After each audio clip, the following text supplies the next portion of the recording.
Alrighty, well, I switched combines this morning. Finished up the 7300. I checked some belts on it, adjusted a couple things. I ended up on the 7300, that chain up there I replaced on the clean grain system. I ended up having to put a half link in it because I ran the machine and I didn't like the way it was rattling, so it was too tight. If it stretches enough, I may be able to take a half link back out of it after this season, but for now, I better just leave it a little loose so I don't bust the chain with an elevator full of corn. That'd be bad.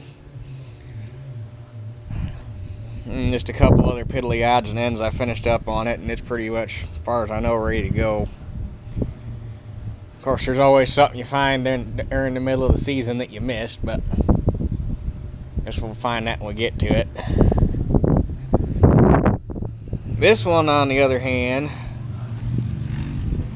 all the hard stuff is done already. We fixed all the stuff I broke last fall before I put it away. So this 525 literally just going to be change the oil, grease it, make sure check the belt and chains, and get the head put on it.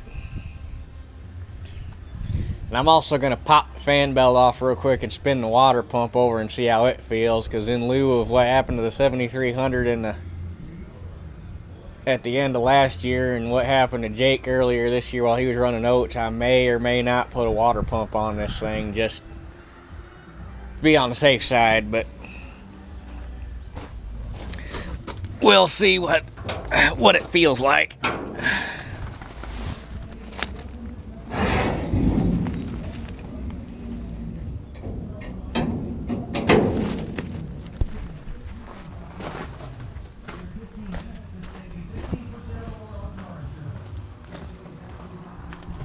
This combine, I had this thing eight years now. Got it when I was 16. Had it 7 years now. Man, it seems like it's been longer than that. But on this old stuff, you run it every year, you fix all the stuff that goes bad with it, and eventually, contrary to popular belief, you do start running out of things to fix. Just because there's only so many, these things are so stinking simple, there's only so many things that can go wrong with them. And I think next year I'm going to start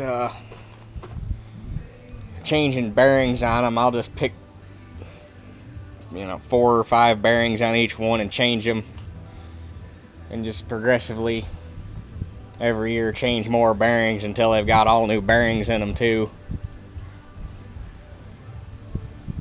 because surprisingly most of the bearings on these things are very, very easy to get to,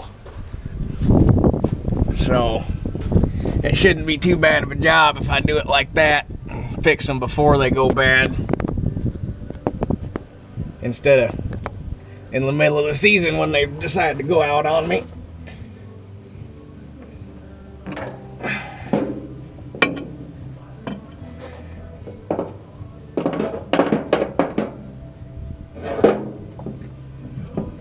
Yeah, come on.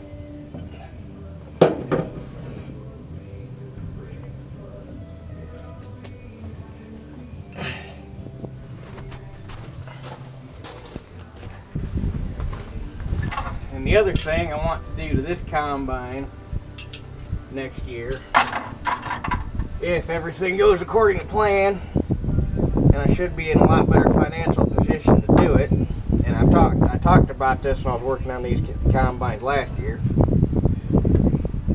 is I want to go ahead and repower it with a Waukesha diesel. And I know where I can get another 525. Actually, it's the same guy that I bought this combine from, has a 525 parts machine, and I mean parts machine. That thing is junk.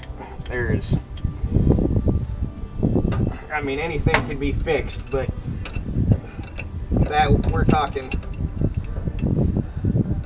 5-6 year, $40,000-$50,000 restoration by the time you get everything done to it. So, but I want to buy that machine so I have parts. And the plan Dad and I came up with is to get a combine that has all the parts. And basically what we're going to do is, since the motors in these things are skid mount, the motor, the radiator, all that is on a skid, and it comes out as one unit and just leaves a big empty hole, is pull that skid out and leave it all together in one piece. Don't cut or torch anything up on that. That way, if I ever decide to put this thing back to original, all I gotta do is pull the diesel out, drop that motor right back in, and it'll be like nothing ever happened. And the way we have it planned, there'll be no modifications to the combine itself whatsoever. But get that parts machine, get the engine skid out of it, get rid of the motor, because the motor in it's locked up and it's junk. But get the skid and all the bell housing and all the drive components off the side of the motor, and modify that skid off of the parts combine to mount the diesel on, and then drop it back in the hole. And it should be, well, I'm going to say it should be as simple as that. Nothing's ever simple, but if we do it that way, it shouldn't be too bad of a job to repower this thing. And that'll make it a little more economical to run, and it'll give it a lot more ass.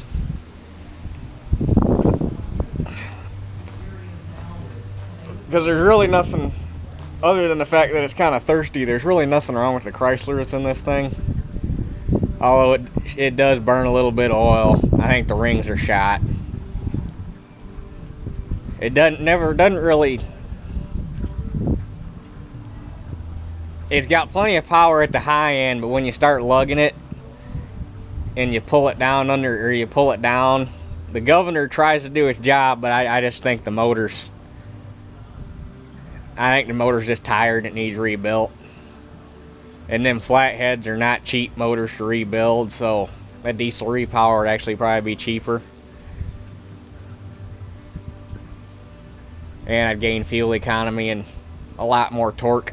And I'm either going to drop a 283 or a 310 in it. A 283 would probably be just about right. A 310 would probably be a little overkill. But more power is never really a bad thing. You just have to be careful with it.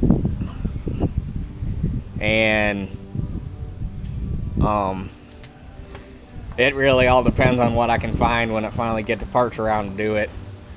Because I'll put either motor in there, I really don't care.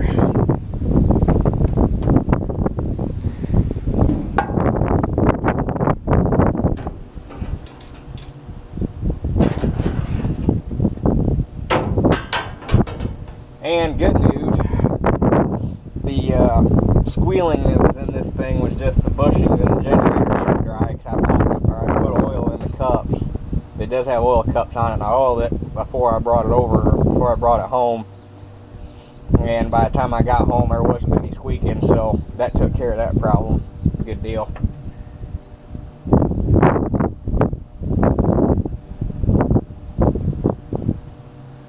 Okay, I need. Now, the one thing about dropping a Waukesha in here, it would be a little tricky. You know, it also depends on which version I found, if I found a direct injected or an indirect injected. But if I put a direct injected Waukesha in it, which is what I would prefer to put in it because they're better cold starting motors, is the direct injected motors use a cross flow head, which means they have the exhaust manifold on one side and the intake manifold on the other. And this Chrysler and that Perkins that's in the 7300 have both the intake and exhaust manifold on the back side of the motor. So the one tricky part about doing that repower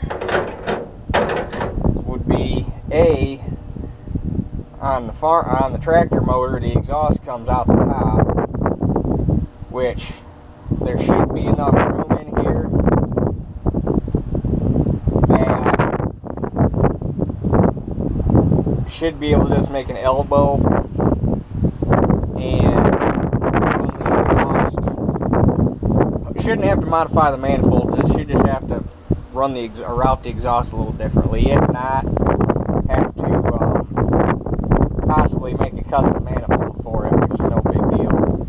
Same with the intake. May have to make a custom manifold for it where the intake tube goes up over the or comes out in a different place and wraps. And manifolds are going to be the trickiest part, moral of the story.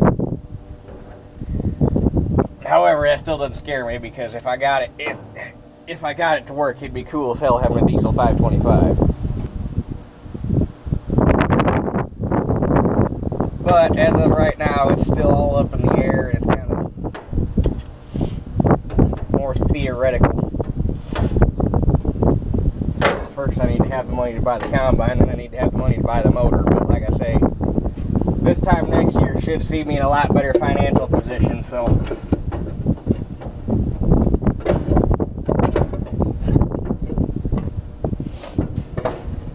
and since I'm not planning on buying any more tractors this anytime soon, with that 1950T showing up, I really don't have a need for another one. It'd be nice to have a little more horsepower, but also don't know how much horsepower that 1950T has yet either, so it might be all the horsepower I need.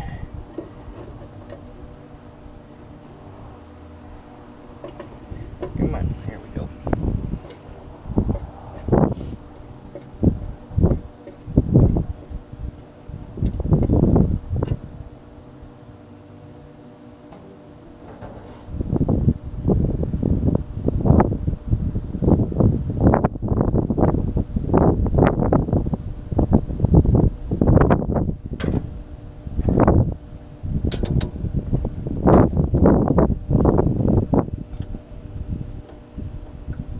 At least they were nice on this thing, and this has got a canister style oil filter. At least they were nice on it. They're nice about it. Put a drain on the canister so you can get the oil out of it without making a mess.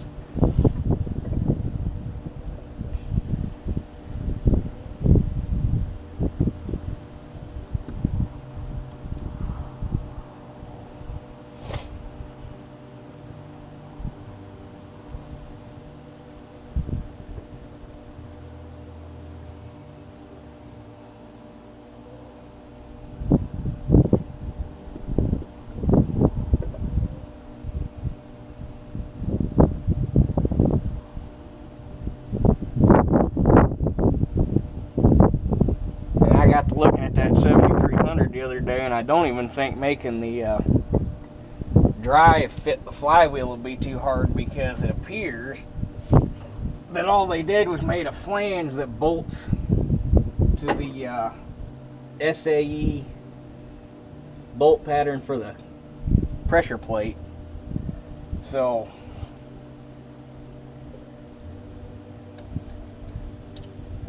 that should be a fairly straightforward bolt it together.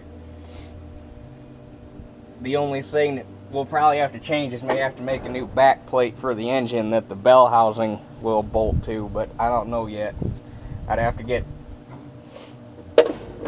the motor apart on the parts machine and see what everything looks like before I could tell you that for sure.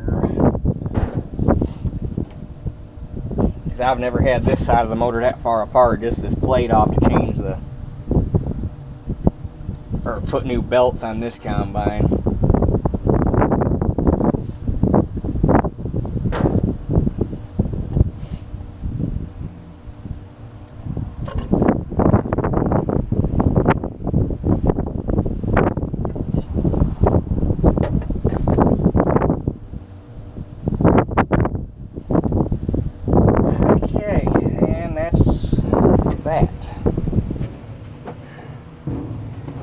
Okay, got the drain plug and everything back in it, so should be good to put this thing back together. Oops.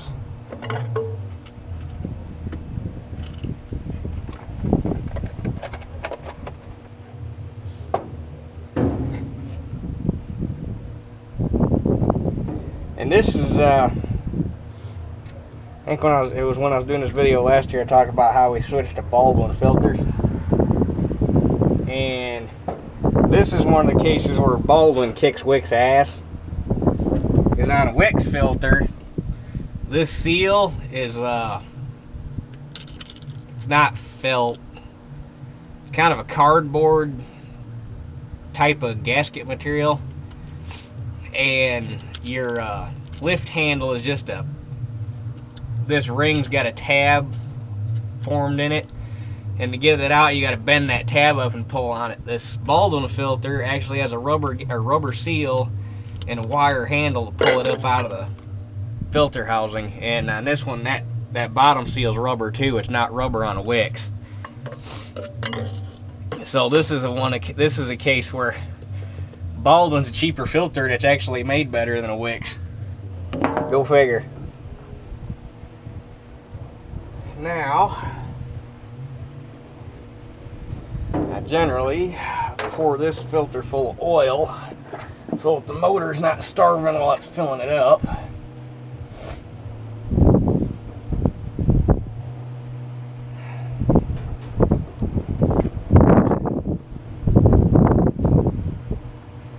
It's getting kind of windy. Supposedly we have more rain coming in today, even though we weren't supposed to as of yesterday. They changed it this morning. Pissed me off a little bit. I know that's probably weird. There's a freaking raccoon crawling all over this thing. I don't know if you can see on the camera. There's paw prints all over that. Little bastards. But probably kind of weird. We bitch about not having enough rain for the first 6 weeks of summer, and now we're saying shut the shit off. We don't want any more. We've had over 1.5 feet in the last week. Would have been nice if that would have came over about the last 6 weeks. Might actually done some good. Now it's almost too late to do anything. It's helping the beans a little bit because they're filling pods, so they need rain. It's helping the corn a little bit because it's still filling grain, but at this point we don't need an overabundance of rain like we do during the growing season when they're both putting a lot of energy into vegetative growth. So, but on the upside, at least it's replenishing the groundwater that we lost over the first part of summer. Because surprisingly, most of it is soaking in. We didn't really start getting any ponding until the rain that came through yesterday. I think we got like something around 2.5 inches of rain yesterday. And it's the first I've seen any ponds. So that tells you how dry we were. That first foot soaked right in.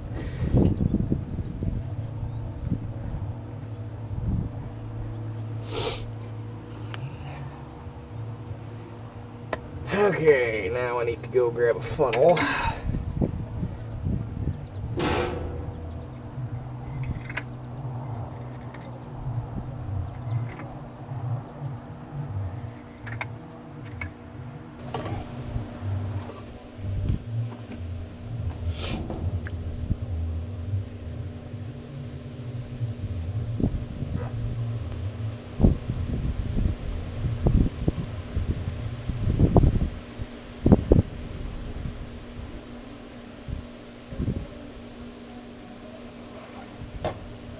Well, there went the filter box.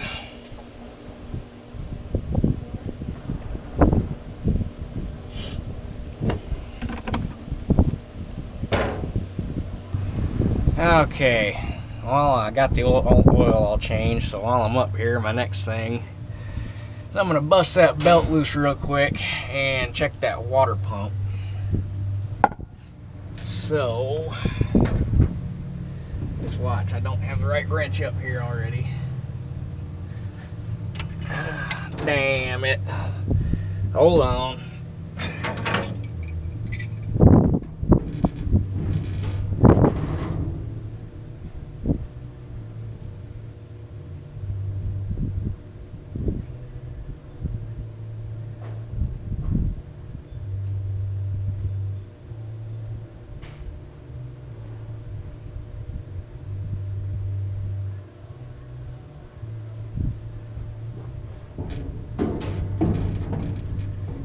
Never fails. I can have a whole fistful of wrenches and the one I actually need is still down in the toolbox.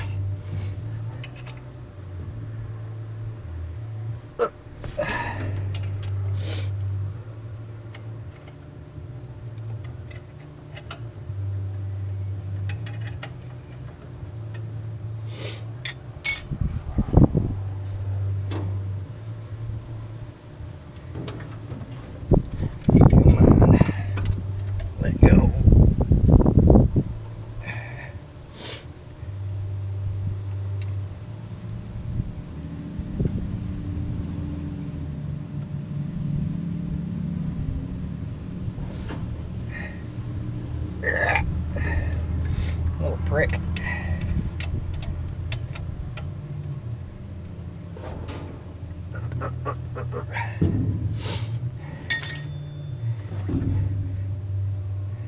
Dadgummit.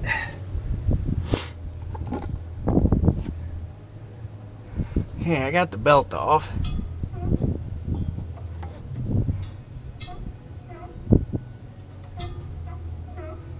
It's squeaking a little bit. Shaft still feels tight.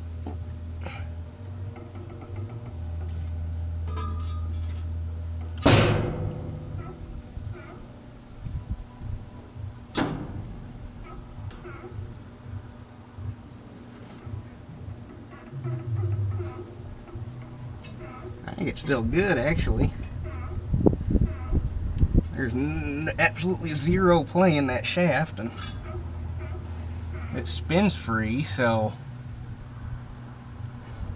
I'm just going to go ahead and run it. Might go ahead and get one on the shelf just in case, but I don't see any reason to change that one.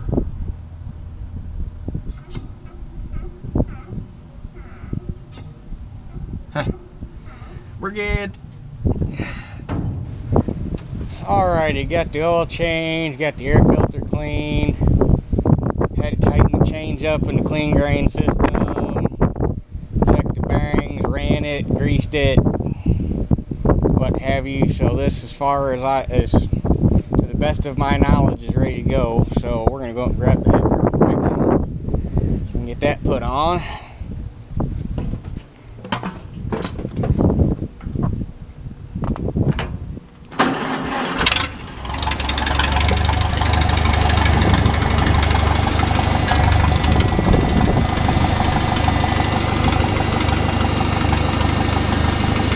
This is where I wish I had the good case for this, or the regular case for this thing.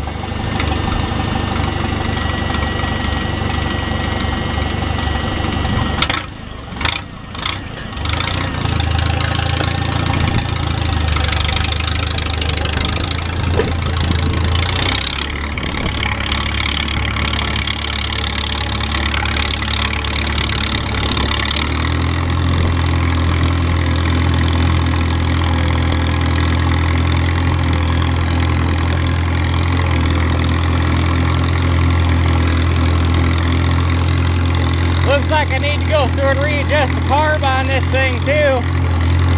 I did it earlier this summer when I was using it, because when it was hot out, it was running rich, and now I cooled back down. It looks like it's running rich again.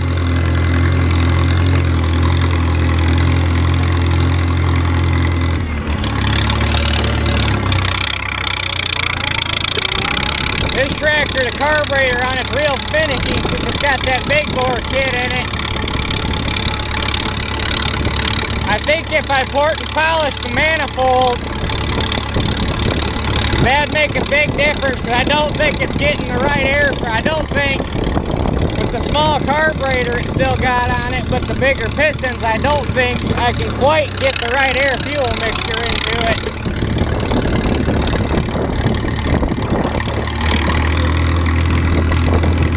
Be nice to find a 660 manifold to put on it, but I haven't done enough research to know if it'll bolt on or not.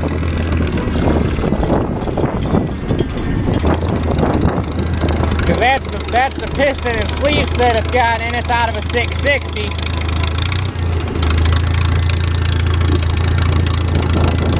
And if I ever rebuilt the motor, I'd probably go ahead and put 660 valves in it too.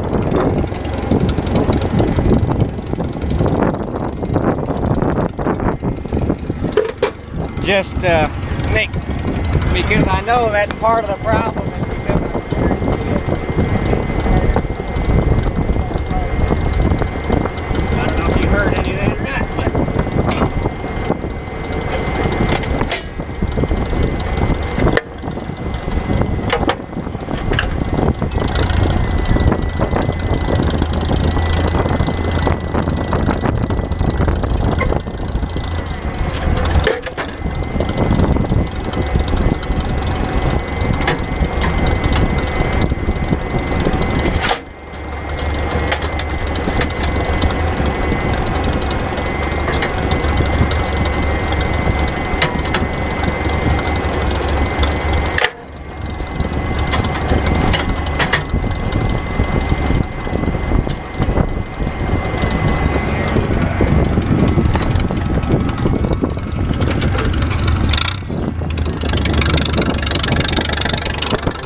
Just a little rich.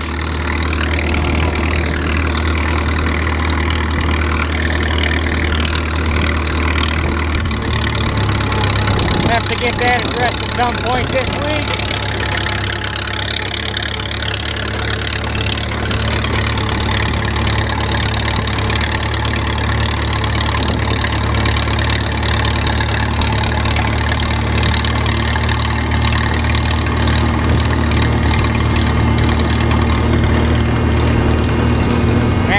Get this rig turned around so the feeder house is facing in the right direction.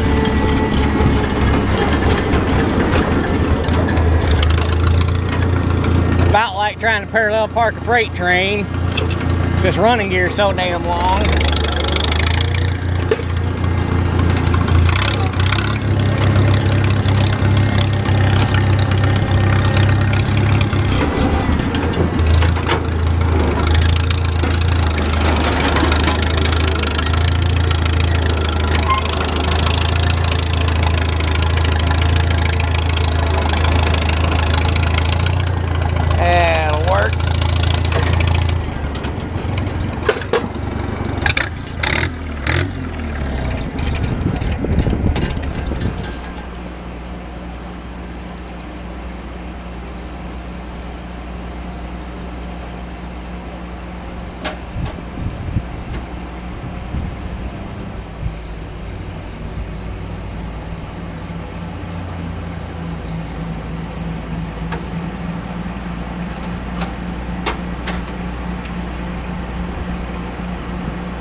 head's on and pretty much ready to go. Oiled the chains up, put some oil on the cutter bar, dump used motor oil on the cutter bar, and dump used motor oil on the gathering chain in the feeder house. There is one problem that we knew was coming. It was just a matter of when. The auger on this poor girl, well, this poor old head in general, needs some attention. But the auger on this thing's got all these rust holes in it, and it finally developed. Gotta find it again. That crack right there lets the whole auger flex. So we're gonna have to put a band-aid on it to get it through this season. And the reason it hadn't been fixed yet is because I was holding off, hoping to find either a parts head with a good auger or a better head in general. And the problem is I want to stick with 13 foot, and 13 footers are not a common size on a 525. You find a lot of 10s and a lot of 12s, but you can't find the 13s. So since I can't find a head, I think I'm going to have to finally just break down and rebuild this one. Which, in all reality, won't be too bad. The floor pan in it's good. The sickle on it's, I've pretty much already done all the work that it needs to it. I finally, last year, got this cutter bar to where I'm not fighting it anymore. I need to get a new drive sprocket on the auger because this one's pretty much shot. I flipped it around last year in hopes of getting a couple more seasons out of it. And the biggest thing is going to be this auger, which either we're going to try to redo it ourselves, or we found a place in Ohio, and I'd have to go back in. I gotta find the phone number. I got it somewhere. I don't even remember the name of the place, but we found a place over in Ohio that rebuilds augers, and they'll do it while you wait. Basically, they have a jig. They throw it up in, whack the center section out, because on these augers, it's always that center that goes bad because it's got the live fingers in there.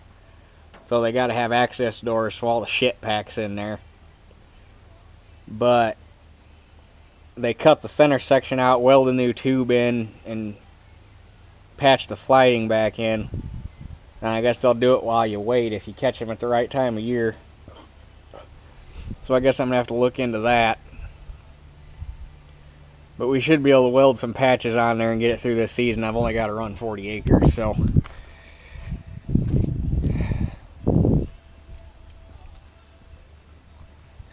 But combine's ready to go itself. It's just this head, and everything on the head's ready to go except that auger, and that won't be more than an hour or so of work. So should be able to get that done tomorrow after work.